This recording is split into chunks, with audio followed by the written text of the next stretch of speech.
Thanks for tuning into the Disembodied Screams podcast. Those returning, thank you. Those new to this podcast, welcome. Now let's get started with Cattle Decapitations, The Harvest Floor. And let's go ahead and dive into this cover. Scale is number 1, Mr. Rogers' Neighborhood. 6 is Freddy's Nightmares. So somewhere between a 1 and a 6, this cover will fall. And looking at this cover, it's on the screen now, I gave it a 5. And I said a 5, in case you didn't hear that. It came out, my voice cracked there for a second. Like, give it a 5. I don't know why I did that. All right, and I gave this cover a 5. It's leaning really heavy towards Freddy's Nightmares. This cover creeps me out a little bit when I see it.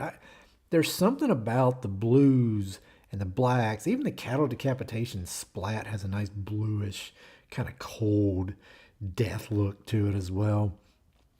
You've got some kind of weird, ominous, yellowish fog kind of being, in the background. It's always some lights are lighting that fog up. There's like a red light inside this room. All these human beings are being sent into. What's going on in there? Who knows? I don't want to see it. I don't know, but I'm sure it's not pleasant.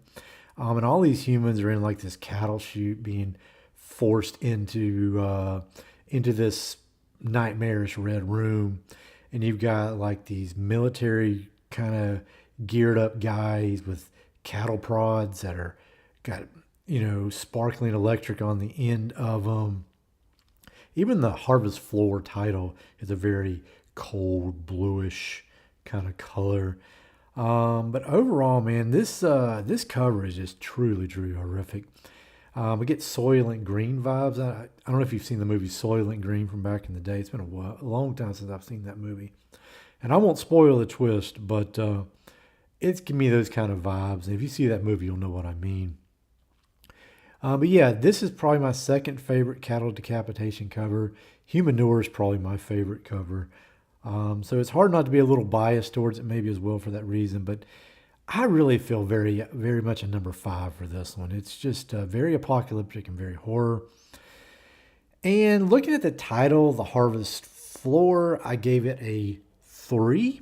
And you might say, well, that's kind of high. But yes, if you're looking at a slaughterhouse with cattle being put in there, The Harvest Floor is very vanilla.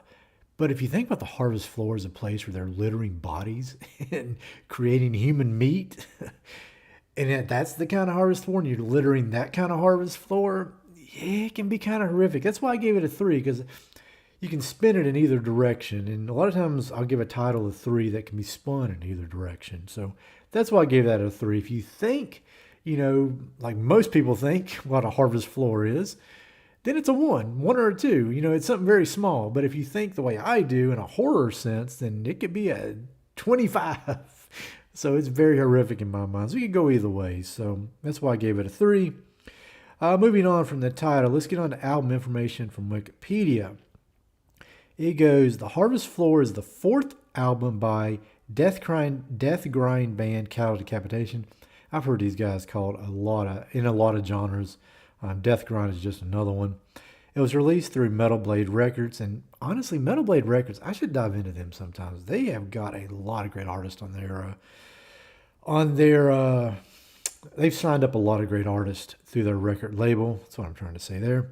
It was released through Metal Blade Records January 20th, 2009.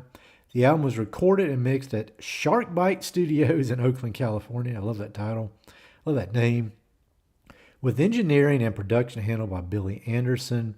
The artwork was designed by Wes Ben Scotter, who did the Humanure album cover.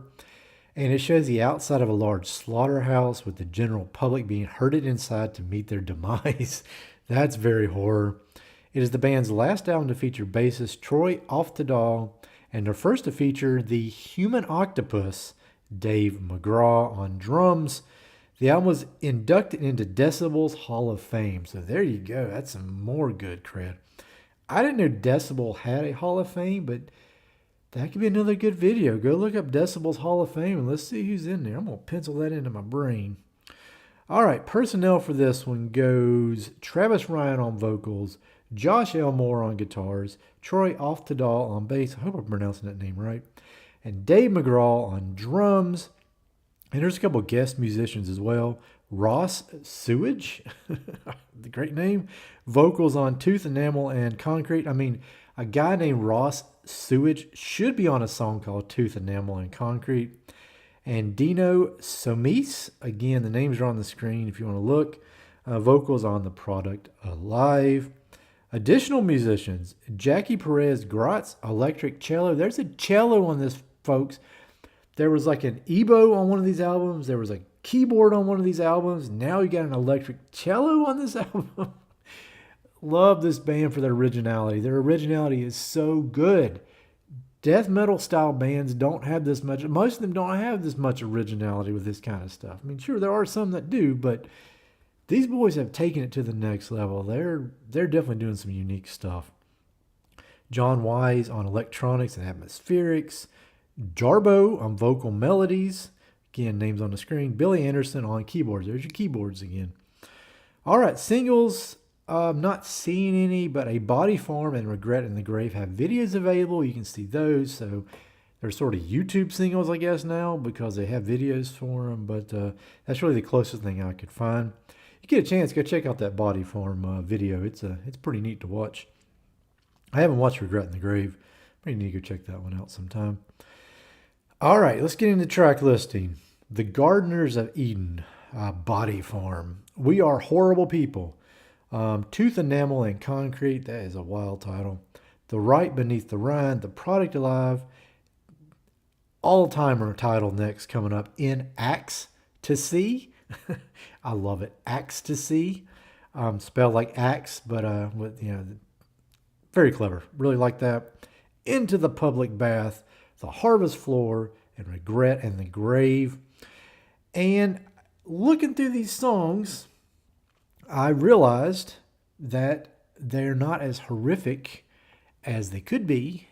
So I wound up giving these a 2. And I might have went a little low on that. I'm not going to readjust my rating now because I've already got it done. Because A Body Farm's got some horror to it. In Ecstasy does. Into the Public Bath does. But maybe that's the reason why I gave it a 2. Because when I was looking at the songs, what I try to do is I try to look like a 10-song album. I'm like, how many songs are horror, how many are not? And this one was only just a very few. So maybe that's why I gave it a 2. So maybe I will stand by that rating. If you disagree with me with the rating for these songs, let me know in the comments below on Spotify or YouTube. All right, The Product Alive. I wrote my notes. The Product Alive. Drums. Damn. So insane. Love it.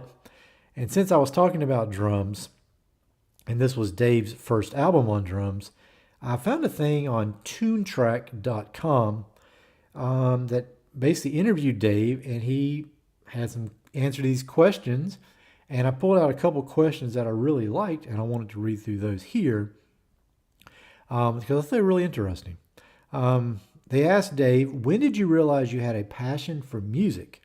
He said, I noticed I had a passion for music when my uncle played Joe Satriani's The Extremist. For me, when I was around 9 or 10, I just could not stop air guitar playing and drumming, even though I had no idea what I was doing. So it's funny that a guitar virtuoso in Joe Satriani basically put Dave into the mindset of playing music. And that's interesting that a guitar guy would lead to this guy being an amazing drummer. That's just kind of interesting to me. And I like this one too. I think a cough drop before I started this to kind of get my voice right and getting scratchy again. I don't know why. So if I have little issues here, just bear with me. It says, the music you play with Cattle is beyond intense. Yes, it is. Particularly drum-wise. Yes, it is.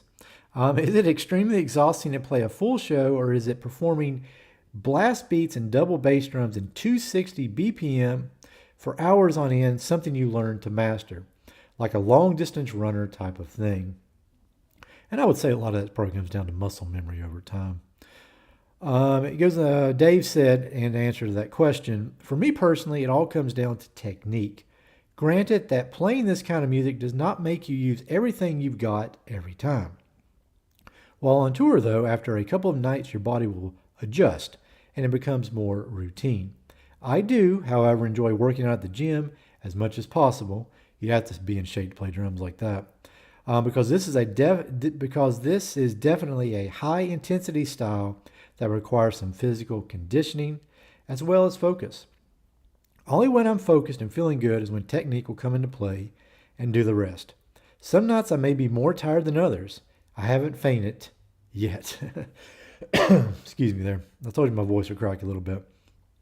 So I thought that was really cool. I don't think I saved the link for Tune Track, but if I can find it somewhere, I'll find a way to put it in the comments below.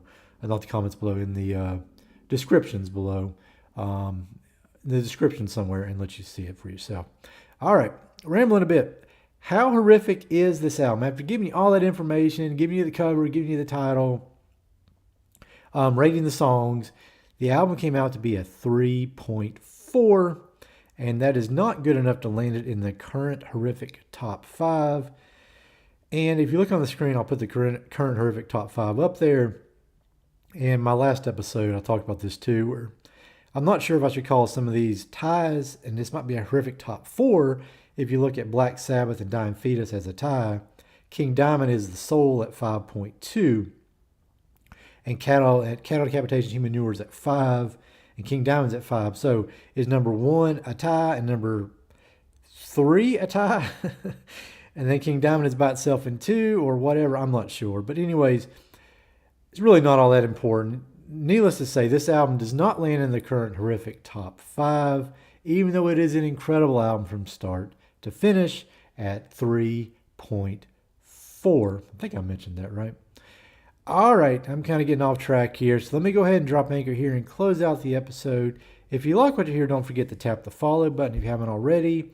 If you do enjoy doing it, don't forget to rate and review this podcast wherever you are. Basically, what I'm saying right here, right now, is find a way to give this podcast some love. Let that algorithm know that you're a part of, wherever you listen to your stuff or watch your stuff, that this dude is doing some good stuff by finding a way to review it, like it, share it, whatever you want to do. We know what to do on YouTube. We know what to do on Spotify, but the other platforms I'm not so sure. So just find a way to give it some love. And I will stop rambling. I will drop it here. And do me a favor in the comments below. Let me know what your favorite song is off the Harvest Floor. And if you yourself want to rate this podcast on a horror scale, do the cover, the title, the songs on a scale of 1 to 6. Mr. Rogers' Neighborhood, Freddy's Nightmares at 6. And just let me know what you think about that as well. And I would love to hear your answers to that and to hear what you think is horrific about this album or not horrific about this album. All right, take care. Have a good one.